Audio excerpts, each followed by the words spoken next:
my channel. So for our first vlog, magluluto tayo ngayon ng Maja Blanca. Ito ang ating mga ingredient. 3 cups fresh coconut milk, 3 cups corn starch, 425 grams whole kernel corn, 300 ml condensed milk, 370 ml evaporated milk, 1/4 unsalted butter, 3 cups of white sugar. At para sa karagdagang ingredient, pwede din po tayong mag-add ng 3 pieces eggs and 1/4 cup langka. Ngayong ready ng ating mga ingredients, umpisahan na natin ang pagluluto. Low fire lang po.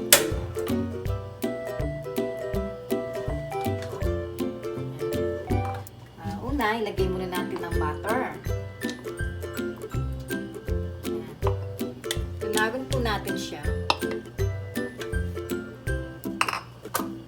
Nauna ang ating butter, ilagay naman natin ang fresh coconut milk.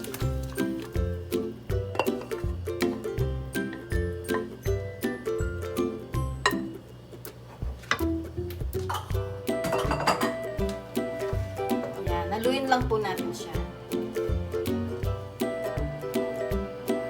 Ilagay natin ang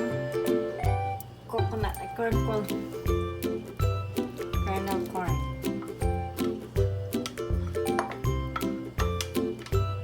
Natin ang ating langka para ito ay maglasa kagad. Next, lagay natin ang ating 3 cups of white sugar.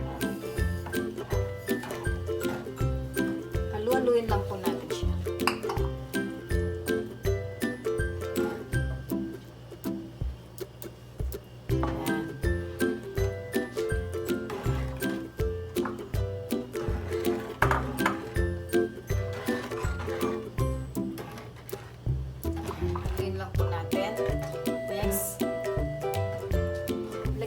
Natin ang ating condensed milk.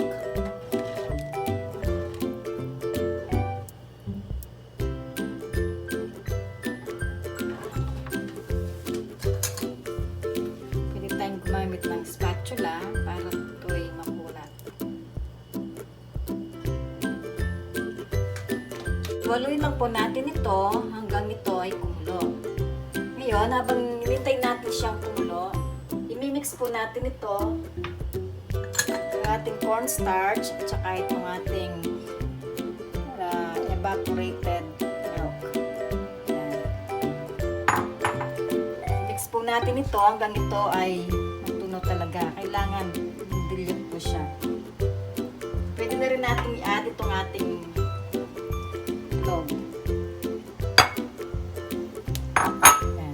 So ayan po, nakikita nyo, kumukulo na siya. Pwede na nating i-add yung ating hinalong corn starch at evaporated milk.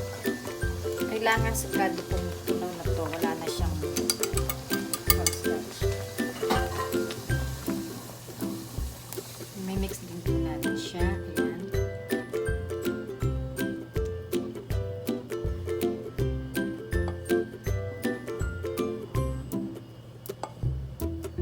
Ayan po, ayan. Haluin lang po siya ng haluin hanggang sa natin na magiging thick na po siya.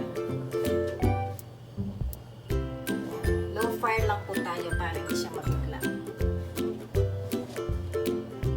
Ayan, ganyan lang po. Siyempre, habang nakasalang ito, nakaprepare na rin po ang ating mga lagayan para in case na maluto na siya, may lilipat na po natin siya kagad sa ating mga lagayan. Ayan. Hintayin lang po natin siyang maging thick hanggang sa ito ay makapal.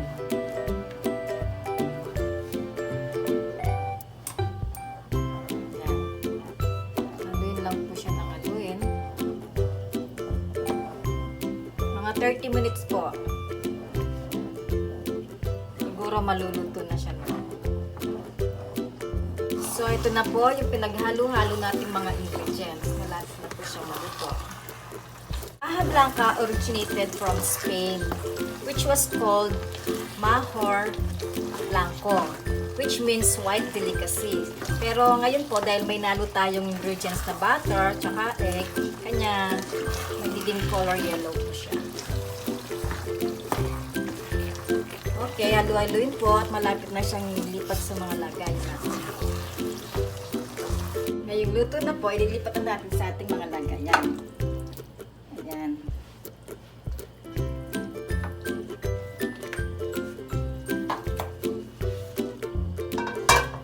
Tapos, haluin lahat. I-mix lang natin siya. Hanggang sa ito ay pumantay.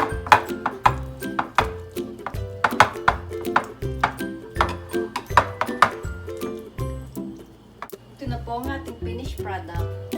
Flat lang natin siya para maganda. Ito na rin po ang nagawa kong latte kahapon. I-add ko na lang po ang video niya para makita niyo kung paano gagawa. Ganito po ang paggawa ng latte. 2 coconut milk. Halu-haluin lang hanggang siya ay magbuo-buo.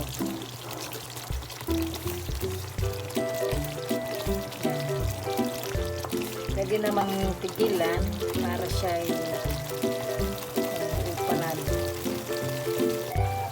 Ayan po, kung napapasin nyo, medyo marami na po siyang namumuo. Ayan na po, as you can see, nag-color brown na po ang ating latte. Pwede na po nating patayin ang ating apoy para ito hindi naman masyadong masunog. Kung nagtitipid kayo, pwedeng light color lang po. Kung hindi naman po, pwedeng ganyan, brown, para mas masarap ang ating latte. So, ito na ang finished product, ang ating Maja Blanca.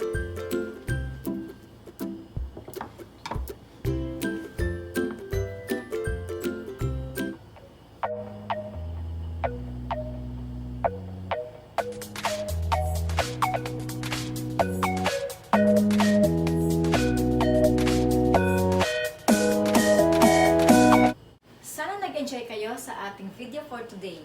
Don't forget to like, share, subscribe, and click the notification bell for more updates. See you next vlog!